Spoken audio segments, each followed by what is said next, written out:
Hey guys, what's going on? This is GD O'Reilly, and today we're going to be talking about Blackmagic's announcement for their new 12K URSA Mini Pro and their monitors.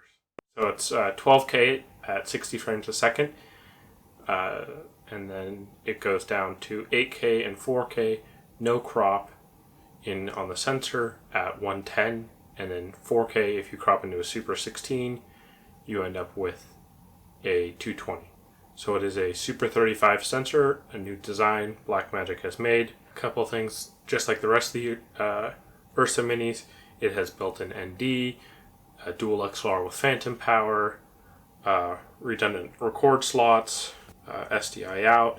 So for media, you got dual SD cards, dual CFast 2.0 slots, and then a USB 3.1 Gen 2, which is 10 gigabit per second, and that can be fed into an external caddy that Blackmagic sells, just like how they used to have the external recorders that took 2.5 inch SSDs. These take, again, 2.5 inch SSDs, but also support NVMe versions.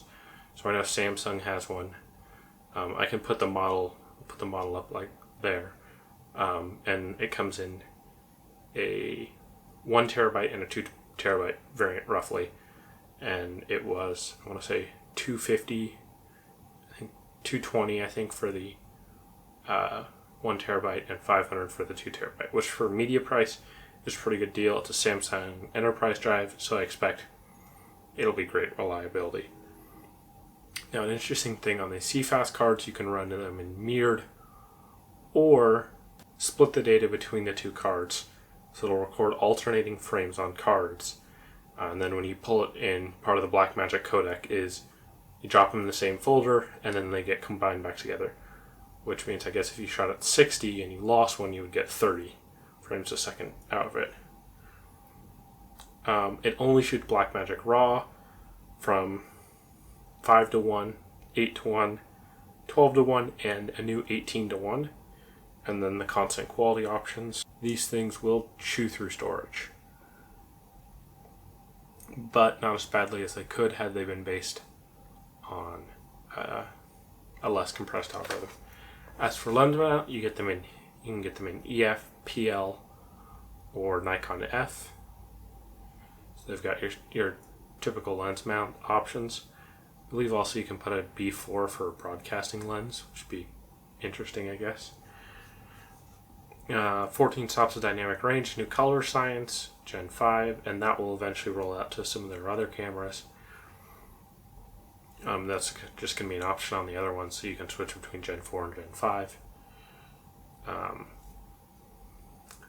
That some of the test footage we saw, 12K looks beautiful, and you can crop in, because of the new sensor design, you can crop into 4K, and you shouldn't be able to tell because it's got a different arrangement of the red, green, and blue photon sights.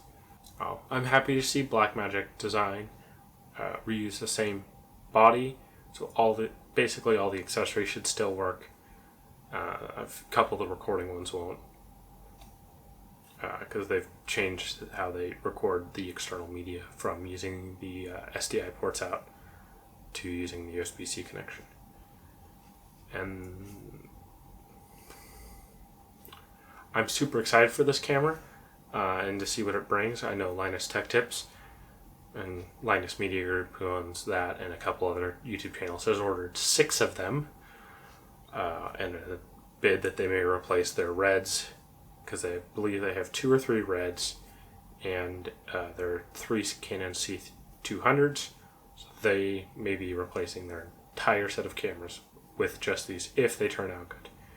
If not, well, he'll flip them, because Blackmagic probably won't make enough. They're supposed to be shipping out to the first cinematographers and DPs pretty quick here, and then general availability is expected in a couple of I think was told about 4 weeks. So really I'd expect a month to a month and a half probably for them to start being shipped out from distributors. And you're going to want some high-end glass.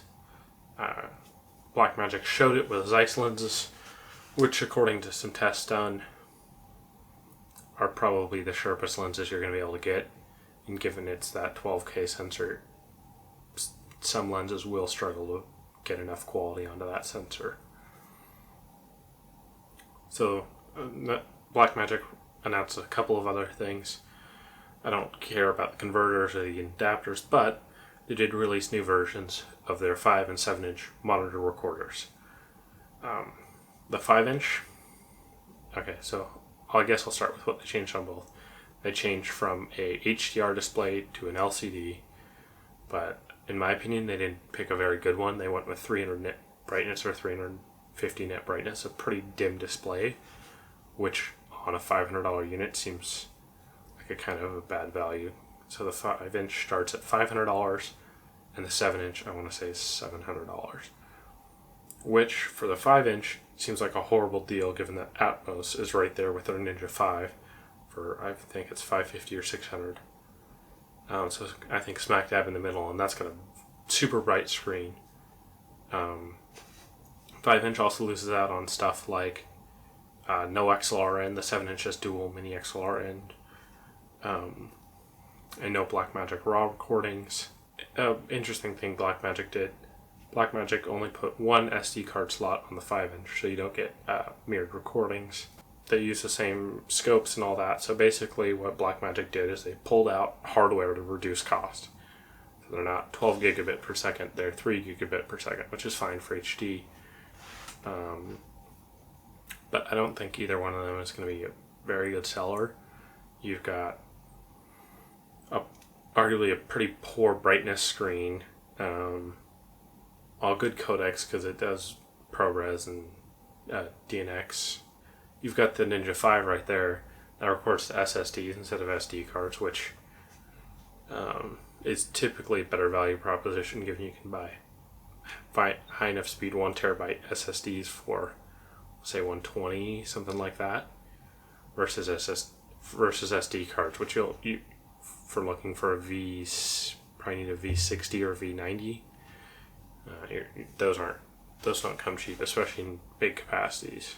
Blackmagic had a pretty interesting launch. They launched some very interesting and revolutionary products with their 12K URSA Mini Pro. They released some meh products, in my opinion, with their two new monitors. They released some minor refreshes to a couple of capture cards and video assists tools. But I can't wait to see what the first of these reviews are. That expecting probably somewhere between a month and a half for the first reviews of this new camera, and see what happens with it. Is it going to be the red killer? Who knows? If you guys like this video, like it. If you guys didn't, the other button seems to work okay. I'll catch you guys in the next one.